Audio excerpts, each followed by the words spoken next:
नमस्कार दोस्तों,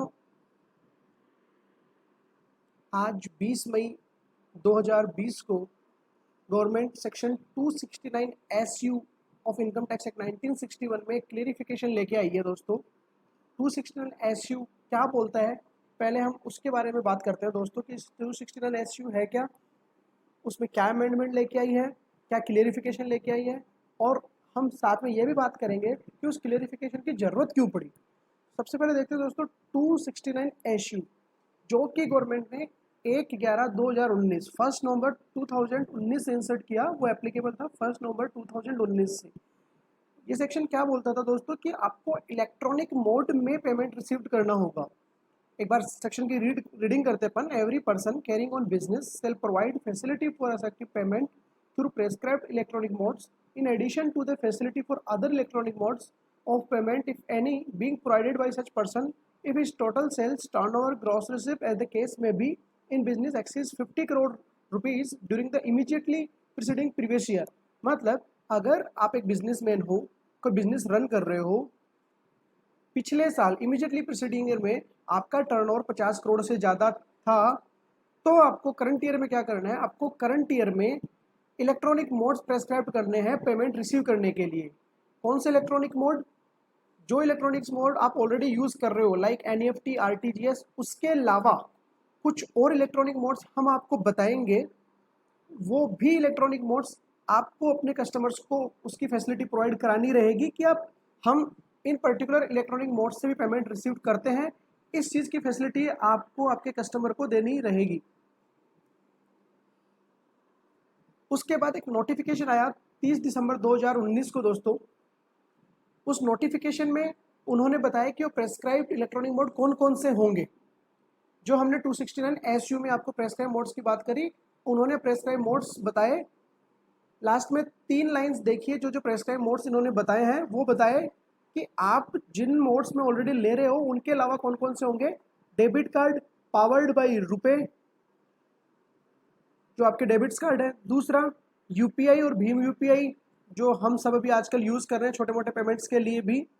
उसके साथ साथ यूपीआई क्विक रेस्पॉन्स कोड, जो क्यूआर कोड होते हैं, भीम वाला और यूपीआई वाले क्यूआर कोड, वो आपको प्रोवाइड कराने रहेंगे। तो इन नट सेल पहले 269 एसयू बोलता है कि हम कुछ प्रेस्क्राइब्ड इलेक्ट्रॉनिक मोड बताएंगे आपको, वो भी अपने कस्टमर को प्रोवाइड कराने रहेंगे किसी भी तरह की आप कोई रिसिप्ट लेते हो उसके लिए। और ये किस पे एप्लीकेबल था? अगर आपका इमीडिएटली प्रीसीडिंग ईयर में 50 करोड़ से ऊपर का टर्नओवर था तो।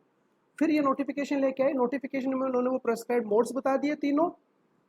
उसके बाद इस नोटिफिकेशन के साथ साथ उन्होंने एक सेक्शन और इंसर्ट किया 271 डीबी।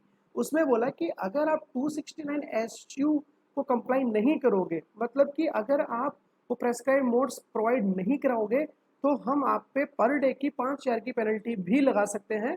ये इन्होंने एक और प्रोविजन इंसर्ट किया था।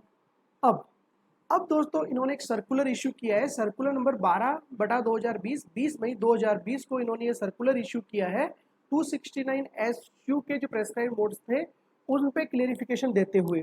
पहले पर बात करते हैं कि उन मोड्स की ज़रूरत क्यों पड़ी दोस्तों इनको, उन मोड्स की ज़रूरत का कारण क्या रहा दोस्तों, उसकी बात करते हैं। तो मैं पहले आपको सर्कुलर पे लेके जाता हूँ। उसकी इनको ज़रूरत पड़ी दोस्तों। Representation have been received stating that the above requirement of mandatory facility for payment through the prescribed electronic modes is generally applicable B2C businesses where directly deal with retail business। क्या कहा गया कि जो प्रेस्क्राइब्ड इलेक्ट्रॉनिक मोड में payment receive करने की जरूरत पड़ती है वो B2C मोड में पड़ती है, जहां कस्टमर से सीधा, रिटेल कस्टमर या कंज्यूमर से सीधा पैसा आता है। Moreover, since the prescribed electronic modes have a maximum payment limit per transaction or per day, they are not so relevant to B2B businesses।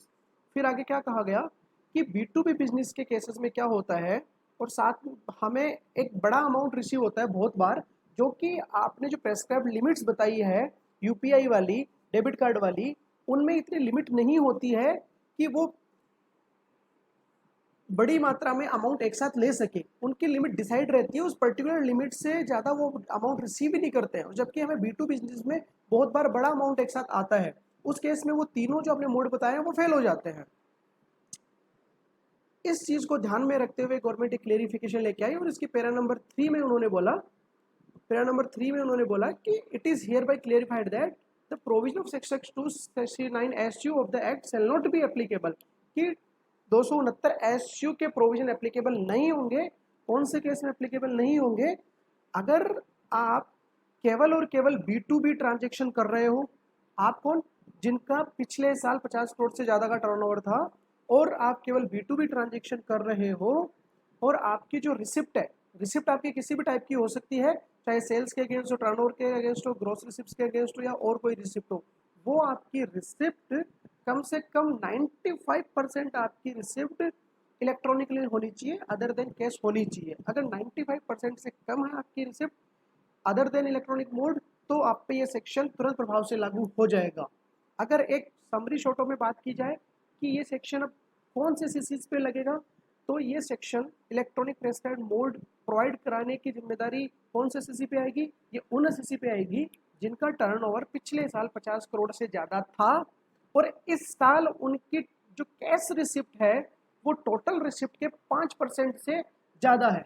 उस केस में 80C पे ये एप्लीकेबल हो जाएगा सेक्शन, उनको प्रेस्क्राइब्ड मोड देने पड़ेंगे। अगर वो ये कंडीशन फुलफिल कर देते हैं कि उनकी जो टोटल रिसिप्ट है अदर देन केस वो 95% से ज़्यादा है, तो उन पे ये प्रोविजन एप्लीकेबल नहीं होगा।